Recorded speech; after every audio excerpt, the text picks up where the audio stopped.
나를 바라보시는 자의 생명을 위한 우물이나 샘. 다시 말하면 여호와 하나님의 생명을 위한 우물이나 샘 곁에 이삭이 거주하였다 그 말이에요. 그럼 여기가 어디며 왜 이삭은 여기에 거주했는가? 얼마 동안 거주했는가? 뭐 그런 것들이 이제 중요하잖아요. 그런 것들을 살펴봐야 이게 짤막한 성경 한 구절이지만 이삭이 어떤 은혜를 겪었으며 이삭 역시 자기 아버지 아브라함과 같이 이 이면의 은혜에 들어오기 위해서 어떤 하나님의 인도하심을 받았는가, 그걸 우리가 알 수 있다 그 말이에요. 그래서 이 부엘라이 헤로이라는 말은 구약 성경에서 딱 3번 나오는데 이삭이 왜 이 부엘라 헤로이에 거주했는지를 이해하도록 해보겠습니다. 창세기 16장 6절 8절입니다. 사레가 하갈을 학대하였더니 하갈이 사레 앞에서 도망하였더라. 여호와의 사자가 광야의 샘물 곁 곧 술길 샘 곁에서 그를 만나 이르되 사레 여종 하갈아 내가 어디서 왔으며 어디로 가느냐. 그가 이르되 나는 내 여주인 사레를 피하여 도망하나이다. 사라가 임신을 못합니다. 그래서 대가 끊길까봐 데리고 있던 여종 하갈을 아브라함에게 줘서 하갈이 임신을 했습니다. 이스마엘을 잉태했어요. 임신하고 나서 하갈이 교만해진 거예요. 자기 여주인은 애도 못 갖는데 여주인이랍시고 행세를 하고 있으니까 우습다 그 말이에요. 그러니까 사라를 무시하고 교만을 부리니까, 그래서 사라가 더 이상 그 꼴을 못 보고 아브라함에게 얘기해서 나를 택할 거냐 하갈을 택할 거냐, 둘 중에 한 사람을 택해라. 하갈을 택하면 내가 나간다. 나를 택하면 하갈을 내쫓아라. 그래서 아브라함이 사라를 택하고 하갈을 임신한 상태에서 내쫓은 거예요. 그 사건입니다. 그래서 하갈이 사라를 피해 도망가다가 이제 광야로 간 거예요. 광야. 이때는 어떤 도시를 가려면 광야를 지나가야 됩니다. 그래서 광야를 지나가는데 그 광야 길 이름이 원래 술이라는 거예요. 술. 그 길 이름이 술이에요. 술길인데 그 곁에서 여호와의 사자를 만난 거예요. 다시 말하면 여호와의 사자가 기다리고 있다가 하갈을 만나서 그녀에게 도움을 준다 그 말이에요. 다른 글자를 기억합니다. 광야에 있는 그 물 샘가, 곧 술길에 있는 그 샘가에서 그녀를 만납니다. 광야에 있는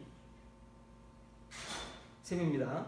근데 그 광야의 물샘가에서 만났는데 거기가 술길이라는 말. 술이라는 말은 여행이나 순례라는 뜻이 있습니다. 광야라는 것은 모든 나그네나 여행자들이 거쳐가는 길이에요. 누구를 막론하고 여기를 지나가야만 도시로 들어갈 수 있어. 지금도 그렇잖아요. 지금은 이제 뭐 일부러라도 여행을 가는 사람도 있지만 그때는 누가 일부러 가겠습니까? 어쩔 수 없이 여기를 지나가는 거예요.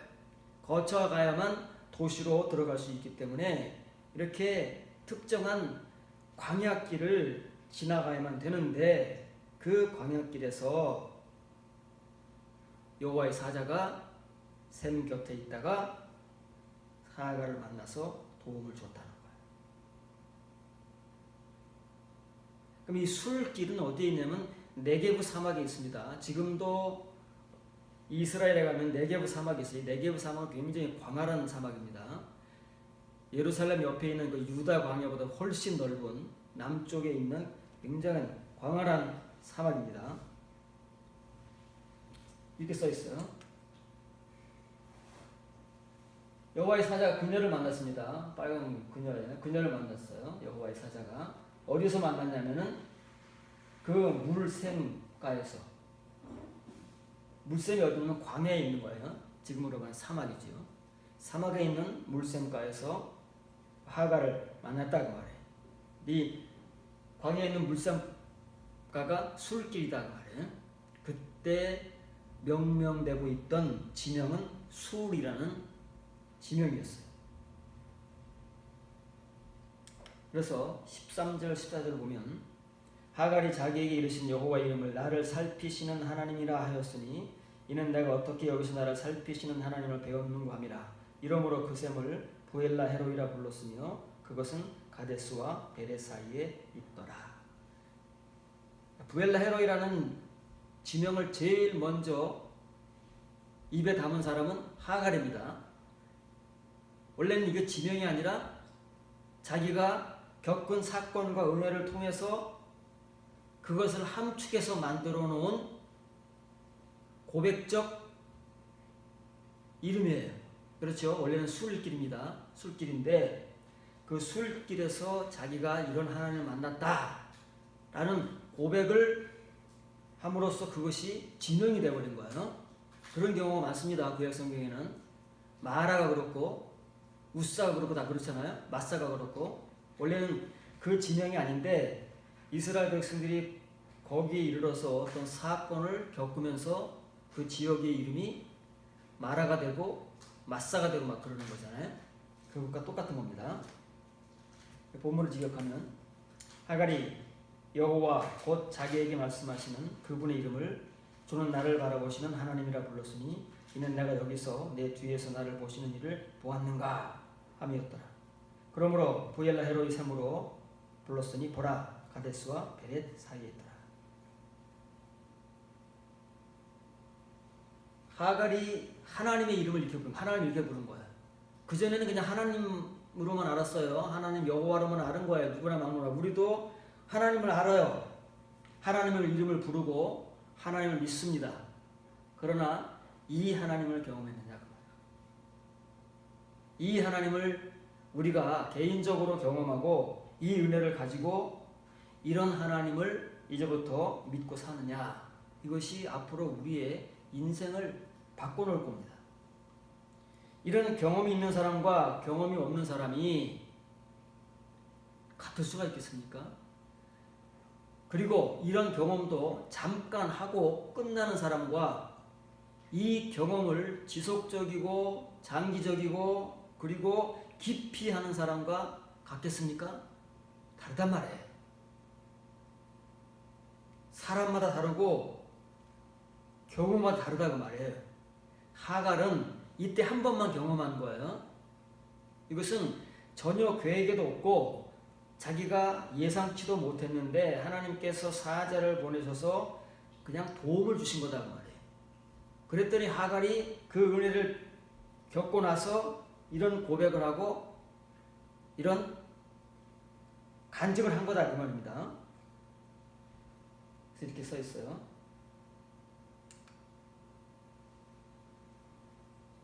노벨 말씀하시는 그분이에요. 관사가 붙었으니까. 노벨은 말씀하시는 사람은 자, 하나님이니까 말씀하시는 분. 관사가 붙었으니까 말씀하시는 그분입니다. 누구에게? 엘레하, 자기에게, 하갈에게 말씀하시는 그분이라고 불렀어요. 누굴요? 하나님을, 여호와를. 그 하나님이 또 이런 하나님이에요. 나를 바라보시는, 나를 살피시는 하나님이시다. 그래서 하갈이 그때부터 하나님의 이름을 길게 부른 거예요. 지금까지 짧았잖아요. 우리 하나님 어떻게 부릅니까? 기도할 때 하나님, 아버지. 또 어떻게 부릅니까? 다 공통적이고 일반적으로 부르는 이름이 동일합니다. 그러나 이렇게 개인적으로 은혜를 겪잖아요. 달라지는 거예요. 자기가 겪은 하나님은 사람마다 다를 수 있어요. 왜냐면 그 사람의 경험과 은혜 속에 존재하시는 하나님은 그 사람만 알지요. 그 사람이 겪은 시간과 은혜 속에서 아는 하나님으로 존재하신다고 말해요. 여러분들 하나님 어떤 하나님이십니까? 여러분은 기도할 때 하나님 어떻게 부릅니까? 또 수식어가 있습니까? 하갈같이? 이래야 된다고 말해요. 칭의의 은혜라도 각자가 칭의의 은혜 속에서 여러 가지 은혜를 받지 않습니까? 그러면 이렇게 분명하게 자기의 경험과 은혜 속에서 자기가 부를 수 있는 하나님, 주는 나를 바라보시는 하나님, 나를 살피시는 하나님, 나에게 말씀하시는 그분, 이런 고백과 간증이 진짜 간증인 거예요. 이것이 그 사람의 인생을 바꿀 수 있는 것이고, 이것이 한 번으로 그치는 것이 아니라 좀 더 장기적이고 좀 더 반복적이고 좀 더 깊이 들어가면 들어갈수록 그 사람의 내면과 이면을 바꾸는 것이죠. 그래서 이제 자기 혼자 고백적 감탄을 하는 거예요.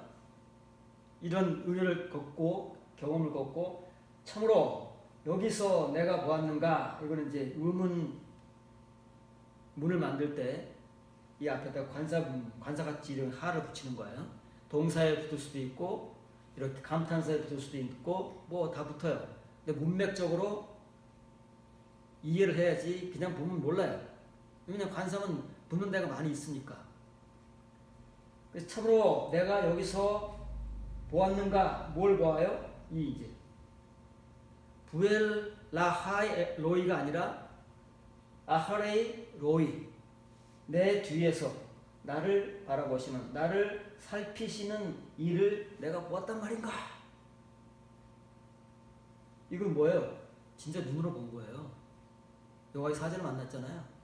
여호와의 사자가 그 당시에는 하나님이라고 유대인들은 굳게 믿은 거예요. 자기 눈으로 봤잖아요. 실제적 시간과 현실 속에서 경험을 했잖아요. 이거 놀라는 거예요. 와, 내가 진짜 여기서 나를 살피시는 하나님, 내 뒤에서 나를 살피시는 그분, 내가 봤단 말인가? 신기하기도 하고 놀랍기도 하고 감사하기도 하고 복합적인 거죠. 이것이 우리 칭의의 신자들이 개개인적으로 각자가 경험해야 할 최소한의 은혜라는 거예요. 여기서부터 시작하는 겁니다. 여기서부터 시작하지 못하면 이면의 은혜는 못 갑니다. 그냥 남들이 다 아는 하나님, 남들이 부르는 하나님을 그냥 똑같이 부르고 있으면 이런 경험은 평생 못하는 거예요. 그래서 이제 이 하갈을 필두로 해서 불리기 시작한 부엘라이 하로예가 이삭과 어떤 관계를 가지고 왜 오늘 본문에 이삭은 그 부엘라 하로의 근처에 기거를 하고 있었던가 하는 그 내용을 추적하고 탐구를 함으로써 이삭이 경험했던 은혜는 무엇이며 어느 정도 경험했으며 얼마나 깊은가 하갈과 비교해서 그걸 살펴봐야 우리가 이삭이라는 사람을 이해할 수 있어요. 창세기 62절 63절입니다. 그때 이삭이 부엘라 헤로에서 왔으니 그가 네게브 지역에 거주하였습니다. 이삭이 저물 때에 들여다가 묵상하다가 눈을 들어보매 낙타들이 오는지라.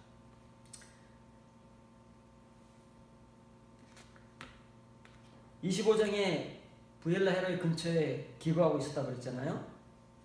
그런데 본문은 그 지역에서 잠깐 온 거예요.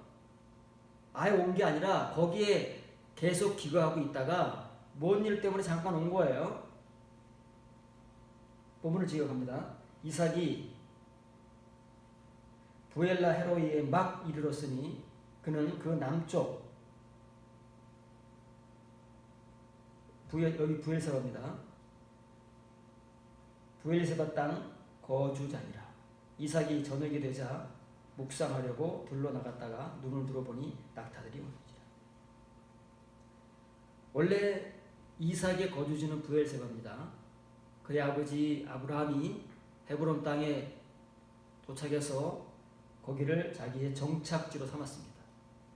그래서 헤브론 땅은 그때부터 아브라함의 정착지가 됐는데 그 헤브론 중에서도 부엘세바가 그의 고향이자 정착지가 됐어요. 그래서 그의 아들 이삭도 거기에 거하고 훗날 야곱이 외삼촌 라반에게로 도망가지만 다음 주에 살펴볼 텐데 하나님께서는 다시 야곱을 부엘세바로 돌아오기를 원하십니다. 그리고 요셉과 그의 형제들까지 여기 기거하다가 이제 애굽으로 이민을 가게 된 것이죠. 그런데 이삭이 저물 때라는 건 저녁이 다가오는 거예요. 저녁이 다가올 때에 들로 나가서 묵상을 합니다. 밤중이잖아요. 이 당시 저녁은 해가 지는 겁니다. 그럼 깜깜해요. 깜깜한데 무슨 묵상을 할까요? 묵상은 우리가 성경을 보면서 묵상하는 거잖아요. 그냥 하는 건 기도고, 그렇죠? 묵상은 성경 말씀을 읽으면서 우리가 읽은 말씀을 되뇌이고 그 다음에 생각하고 머리로 생각하고 가슴으로 느끼고 그러면서 이렇게 반추하는 게 묵상이잖아요. 껌껌한 데서 무슨 묵상을 할까요? 기도면 이해를 가지만 우리가 기도할 때 밤기도를 많이 하잖아요. 거기 나갔다가 낙타들이 오는 것을 봤다는 내용입니다. 이삭이 막 여기에 이르렀다고 말해요. 막 이르는 거예요. 어디에요? 나를 살피시는 이의 생명을 위한 그 샘에 막 이르렀어요. 브엘세바에서. 그런데 지금 이삭은 어디에 거하고 있느냐면 네겝 땅, 네게브 광야인 브엘세바에 거하고 있다고 말이에요. 거기에 원래는 거하고 있는데 여기가 이제 야곱이 이삭이 집이에요. 아브라함이 집인데 아브라함이 죽었어요. 이제 이삭이 물려받아 여기 사는데 여기 살고 있는데 아까 25장에 보니까 어디에 거하고 있다고요? 브엘라 헤로이 근처에 또 거기 가서 거하고 있는데 따로 거기 집 짓고 거한다는 것이 아니라 임시로 거한다 그 말이에요. 그 왔다 갔다 하는 거 왔다 갔다. 원래 정착지는 여기고.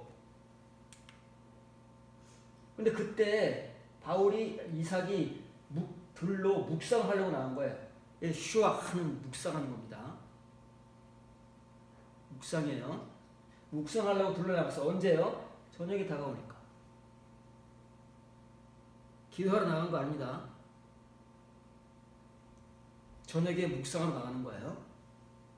다시 말하면 이삭 역시도 이 저녁의 시간, 밤의 시간들을 하나님 앞에서 거쳐간 사람이다 그 말이에요. 어디서요? 브엘라 헤로이에서. 브엘라 헤로이에서 묵상했다니까요.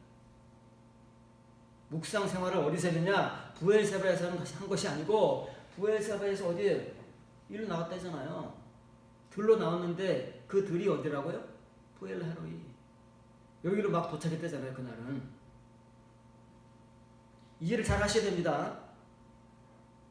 브엘세바에서는 묵상을 못할까요? 우리가 집에서는 묵상을 못하는가요? 꼭 어떤 특정한 장소나 지역으로 가서만 묵상하고 기도할 수 있나요? 꼭 교회에 와서만 묵상하고 기도하나요? 요즘같이 바쁜데? 교회가 가까우면 모르지만 교회가 멀면 어쩌려고. 근데 왜 이삭은 브엘세바가 자기 정착지인데 거기서 저녁이 되면 묵상하지 않고 왜 굳이 이 들로 브엘라 헤로이로 나와서 묵상을 했느냐 그 말이에요. 이유가 있을 거 아니겠어요. 야곱이 그냥 심심해서 그렇겠습니까? 성경에 그런 기록입니까? 심심해서. 이삭이? 그런 건 아니잖아요. 우리는 이런 것들을 추적을 해야 된다고 말이에요. 그래야 조금이나마 이삭을 이해할 수 있고 이삭이 겪었던 그때의 은혜를 우리가 알든지 탐구하든지 그럴 수 있는 거예요.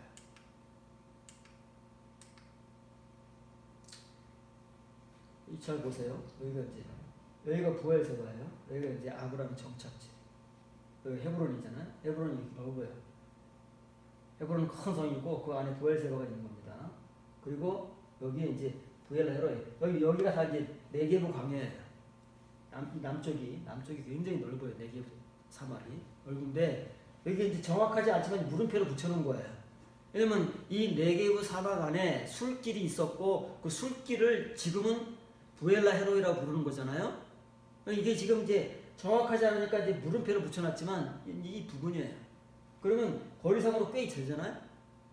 가까운 곳도 안 해. 근데 이삭이 여기를 알아요. 왜 아느냐? 이미 하갈이 경험해서 전에 내려오는 거예요. 구전되고 있다 그 말이에요. 이미 구약 성경에 구전되고 있는 내용들이 얼마나 많습니까? 그래서 이삭도 그 하나님을 경험하기 위해서 자꾸 여기로 오는 거예요.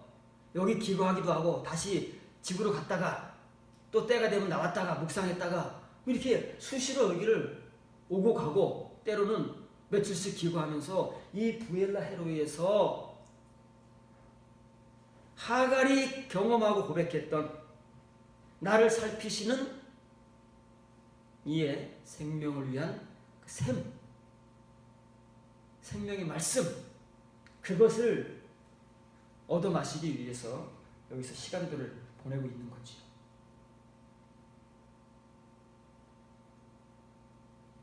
이 부엘세바라는 그 이름은 여기도 부엘세바가 아니에요. 원래 똑같습니다. 창세기 21장 31절 22장 19절에 보면 두 사람이 거기서 서로 맹세하였으므로 그것을 부엘세바라 이름하였더라.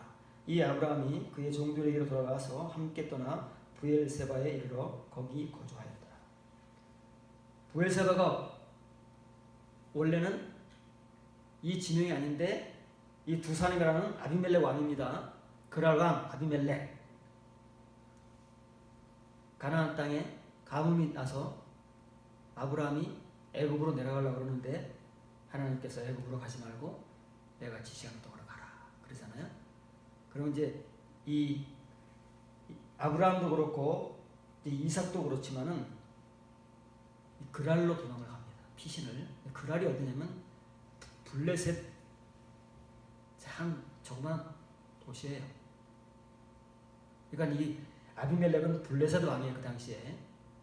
블레셋은 어디 있냐면 이쪽 서쪽으로 저쪽에 붙어 있어요. 서남쪽 끝으로 붙어 있다는 말이에요. 예루살렘 밑으로 해가지고 이쪽에 저쪽에 붙어 있어요. 서남쪽 끝으로 붙어 있어요. 블레셋이. 글로 간 거예요. 여기 부엘세바 글로 갔다고 말이에요. 헤브론에서 원래 거하다가 이쪽으로 도망갔다가 다시 이제 여기서 맹세를 했어요. 여기서 맹세를 하고 그때부터 이제 여기에 아브라함이 거주하기 시작한 거예요. 정착하기 시작했다 그 말이에요. 이해가 되세요? 그래서 부엘세바라는, 왜 여기 이제 부엘세바라는 지명으로 부르냐면은, 부엘세바가 뭐라고요? 부엘이라는 말은 우물이잖아요. 세바라는 말은 맹세. 두 사람이 맹세를 했어요. 여기서. 그래서 그때부터 그 진영을 부엘세바, 맹세의 우물이다.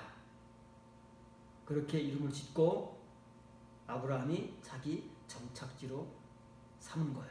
그래서 3대에 걸쳐서 4대까지 걸쳐가면서 아브라함의 후손들이 애국으로 이주하기 직전까지 여기서 대를 거쳐서 거주하던 곳이 바로 부엘세바다 그 말이에요. 부엘세바는 보엘이라는 우물과 샤바 맹세입니다. 맹세의 우물이라는 거지. 다시 말하면 여기서 우물을 파고 맹세를 한 거예요. 그때는 우물이 중심입니다. 우물이 공동체의 중심이에요. 가족이든 마을이든 이 우물을 중심으로 살아가는 거예요. 왜냐면 그 당시엔 물이 없으면 못 사니까. 이 중독적인 물이 부족하고 물이 귀해서 우물을 꼭 파야 됩니다. 어디를 가든지. 사람도 먹어야 되지만 그때는 주로 이 아브라함 이후 자손들이 목축업을 했잖아요. 이 가축에게는 이 물이 생명인 거예요. 그래서 어디를 가든지 반드시 우물을 파야 돼. 그런데 그 우물의 이름이 샤바다, 샤바. 창세기 26장 23절부터 25절입니다. 이삭이 거기서부터 부엘세바로 올라갔더니 그 밤에 여호와께서 그에게 나타나 이르시되 내 종 아브라함을 위하여 내가 너와 함께 있어 내게 복을 주어 내 자손이 번성하게 하리라 하신지라. 이삭이 그곳에 제단을 쌓고 여호와 이름을 부르며 거기서 장막을 쳤더니 이삭의 종들이 거기서도 우물을 팠더라. 거기서라는 말은 이삭 역시 가뭄이 져서 아버지 아브라함과 같이 그랄로 피신을 갔어요. 똑같아요. 거기라는 말은 이제 그 그랄이에요. 그랄 지역에서 아버지 아브라함과 같이 아비멜렉 왕과 더불어 이렇게 언약을 맺고 또 부엘세바로 올라간 거예요. 거기 그 집이니까, 정착지니까. 걸로 와서 거주하는데 그날 밤에 여호와께서 이삭에게 나타나셨다 그 말이에요. 그리고 나서 하는 말씀이 이제 아브라함에게 약속하신 자손의 축복을 다시 한번 확인을 시켜주는 거예요. 지금 잘 보셔야 됩니다. 지금 왜 지금이냐고. 아브라함에게는 그냥 81세 때부터 나타나셔가지고 계속 자손에 대한 축복을 말씀하시잖아요. 아브라함이 은혜가 있건 없건 치유의 은혜건 거듭남의 은혜건 고음의 은혜건 상관없이 그냥 나타나서 말씀하시지만 이삭의 자손은 다르잖아요. 이삭의 자손은 아브라함의 자손과 다르잖아요. 이삭의 자손은 아브라함의 자손 중에서 이삭의 씨라야만 아브라함의 자손인 거예요. 아브라함의 자식은 이삭만 있는 게 아니잖아요. 이스마엘도 있으니까. 그러나 이삭의 자손은 반드시 이삭으로 말미암는 거예요. 그런데 왜 하나님께서는 지금 이삭이 몇 살인데 이제서야 자손에 대한 축복을 말씀하시는가 그 말이에요. 부엘라 헤로이 그 시간을 충분히 겪고 이삭이 하나님 앞에서 이런 축복의 당사자로서의 은혜를 깊이 가질 수 있을 때 하나님께서 이삭에게 이런 약속을 하시는 거지, 우리같이 조건, 자격, 때, 시도 없이 아무에게나 축복을 주고 받고 아멘하고 난잡하지 않다. 사람의 말이 아니다 그 말이에요. 하나님께서 말씀하실 때는 반드시 자격과 조건을 분명히 따지시고 상황과 그 시를 살펴서 그 사람이 이 은혜를 받을 자격이 있는가 없는가를 다 결정하신 다음 말씀하시지 우리같이 막 던지는 거 봤습니까? 성경에서? 그런 적은 하나님은 안 했어요. 그랬더니 이삭이 제단을 쌓습니다. 제단을 쌓았다는 것은 오늘날같이 예배를 드렸다는 거예요. 거기 제단이 따로 없으니까 제사를 드리려면 반드시 제단이 있어야 되는 거예요. 성막, 성전 시대에 아니기 때문에 어디를 가든지 그래서 아브라함이 제단을 쌓잖아요. 왜냐면 제사를 드려야 되니까. 오늘날로 같으면 예배를 드리는 거예요. 지금이야 뭐 꼭 교회가 아니라도 어디 가든지 우리가 성경책 펼치고 찬송하고 기도하고 말씀 전하고 들으면 예배니까 상관이 없는데 이때는 안 그랬다 그 말이에요. 제사를 드리려면 반드시 제단을 먼저 쌓아야 되기 때문에 어디를 가든 제사를 드리려면 제단을 쌓는 거예요. 제단을 쌓았다는 말은 제사를 드렸다는 거예요. 감사의 제사지요. 하나님께서 이삭인 자기에게 이렇게 축복을 예언하시니까 이삭이 그 말씀의 은혜에 감사해서 제단을 쌓고 제사를 드렸어요. 그리고 거기에 그의 장막을 치는 거예요. 이게 진짜 장막인 거예요. 여기가 어디라고요? 부엘세바. 드디어 이제 이삭도 온전히 부엘세바의 거주자가 되는 거예요. 잘 이해하셔야 됩니다. 이제 부엘세바의 거주자가 되는 거예요. 이삭도. 부엘세바에 산다고 해서 거기 거주자가 되는 게 아니에요. 야곱도 마찬가지입니다. 다음 주에 듣겠지만 부엘세바가 얼마나 중요한지 아십니까? 하나님께는 우리는 관심이 없지만 하나님께는 이 부엘세바가 이 당시에 하나님의 은혜의 중심이라 그 말이에요. 아브라함, 이삭, 야곱 이 세 족장의 은혜. 하나님 누구의 하나님이라고요? 괜히 그렇게 말씀하시는 게 아니에요. 나는 아브라함의 하나님이요, 이삭의 하나님이요, 야곱의 하나님이다. 왜요? 부엘세바의 하나님입니다. 이 부엘세바에서 하나님의 은혜를 경험해야 되는 거예요. 아브라함 경험했습니다. 이삭도 이제 부엘라 헤로의 시간을 거치면서 오고 가면서 거기에 거하면서 묵상하면서 시간을 가지면서 밤 시간을 맞이하면서 얼마의 시간을 보냈는지 얼마의 날을 보냈는지는 모릅니다. 그러나 하갈보다는 훨씬 더 많은 시간과 날을 보냈겠지. 지속적이고 반복적이고 깊이. 이것이 이삭이 부엘라 헤로에서 하갈이 경험했던 바 그 하나님을 겪고 경험하고 자기의 은혜로 만들고 이삭 역시 그렇게 이면의 성도로 만들어주는 거예요. 사람마다 시간은 다르지만 이삭도 예외가 아니다. 하물며 우리가 뭔데 거저 은혜 받았다고 구원을 거저 주신다고 그걸 자랑처럼 훈장처럼 달고 부끄럽고 수치인 걸 모르고 그렇게 우리는 너무나도 떳떳하고 당당하게 살아가고 있습니다. 이런 시간은 없으면서 이삭도 이런 시간을 거쳐서 겨우 부엘세바의 거주자가 되었는데 우리는 이런 시간은 전혀 없으면서 그냥 하나님의 집의 자녀라고 천국의 백성이라고 하나님 인정해 주시지도 않는 사람의 미혹과 기만에 속아서 거기에 안주하고 있다면 나중에 난리 난다고 말해요.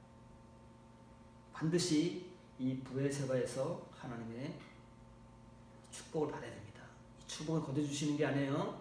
부엘라 헤로의 시간을 충분히 겪고 이삭 역시도 하나님께서 이제 때가 되었기 때문에 이 약속을 축복으로 주시는 겁니다. 그러면 이삭이 거기서 제단을 쌓습니다. 거기에 자기 장막을 짓는 거예요. 부엘세바의 거주자가 되는 거예요. 우리 역시도 마찬가지입니다. 이 하나님을 경험하고 이 하나님의 약속을 받고 그 약속을 근거로 해서 하나님 앞에 예배를 드리고 우리의 장막을 지는 겁니다. 장막은 굉장히 중요합니다. 이게 구약 성경으로 끝나는 게 아니에요. 이 장막이라는 말은 계시록까지 간다고 그랬습니다. 계시록에서 완성되는 거예요. 장막을 친다는 게 무엇이고 왜 이 사람들은 이게 가는 데마다 장막을 쳤다 그러나? 집을 지었다 그러지 않고 장막이 뭔가?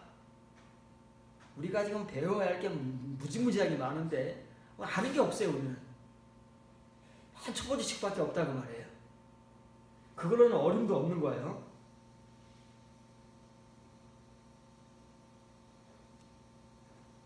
이렇게 해야만이 우리 역시도 아브라함이 걸어간 길, 이삭이 걸어간 길, 앞으로 야곱도 이 길을 걸어야 돼요.